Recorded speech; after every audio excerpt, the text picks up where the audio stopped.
faire vivre réellement l'égalité des droits, mais à tous ceux qui ont vu peut-être ces choses-là dans la presse ou qui l'ont vu à la télé, et pour leur dire que ça s'est peut-être pas tout à fait passé comme on a tenté de vous l'expliquer. Il y a effectivement 360 personnes qui, il y a 10 jours, se sont retrouvées au pied de la statue de Vercingétorix à la rue.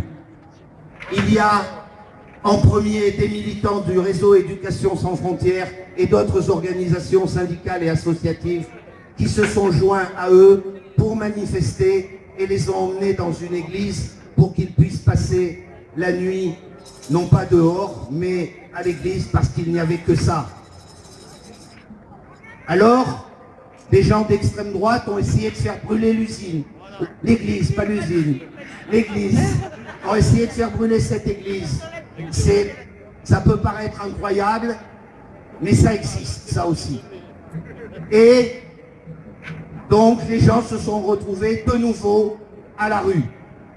Et là encore, les militants se sont organisés, les militantes se sont organisées, on a passé des coups de fil et des gens sont venus. Et la solidarité des Clermontoises et des Clermontois s'est organisée pour que ces gens puissent dormir sur des matelas, puissent avoir des couvertures, puissent manger plusieurs fois par jour, comme nous, et pour que leurs enfants aillent à l'école. Depuis 10 jours, tous les enfants sont allés à l'école tous les jours. Quand la préfecture a repris la main et qu'elle a mis tout le monde dans un gymnase, c'est le seul jour où les enfants ne sont pas allés à l'école. Hier. Nous avons rencontré plusieurs fois la préfecture. Il y a eu des choses qui ont été dites. Elles ont rarement été tenues.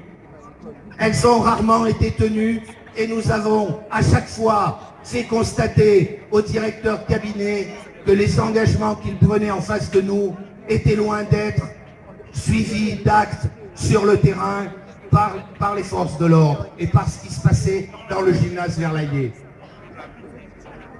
Hier, alors que toute une partie du campement avait été déménagée puisqu'il n'y avait plus de raison de faire dormir des gens sous ces tentes puisqu'ils étaient au gymnase et que d'autres étaient relogés, nous avions décidé de maintenir un stand pour participer avec toute la population à cette fête de l'égalité et de la diversité, et la préfecture et le procureur et je ne sais qui ont donné l'ordre à la police d'intervenir et de tout saccager.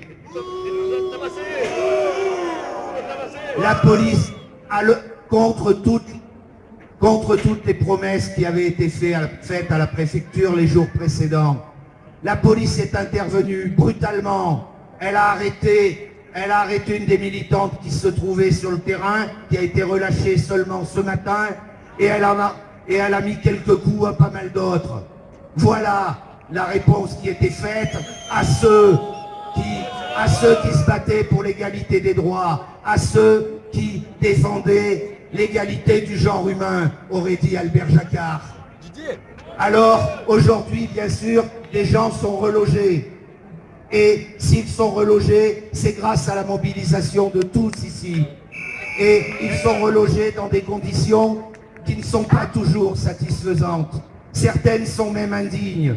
Mais certains sont relogés dans des conditions qui n'existaient pas auparavant.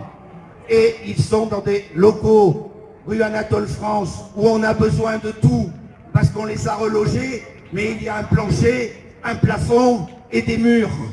Alors ils ont besoin de l'eau, de l'électricité, et ils ont besoin de tout ce qui va avec. Tout ce que nous avons, nous, dans nos appartements, dans nos maisons. C'est cela l'égalité des droits, et nous vous appelons à continuer à les aider, à vous rendre rue Anatole France pour les rencontrer, les aider, et à renforcer l'activité du réseau Éducation sans frontières. Et maintenant, que la fête continue dans le respect de tous. Merci.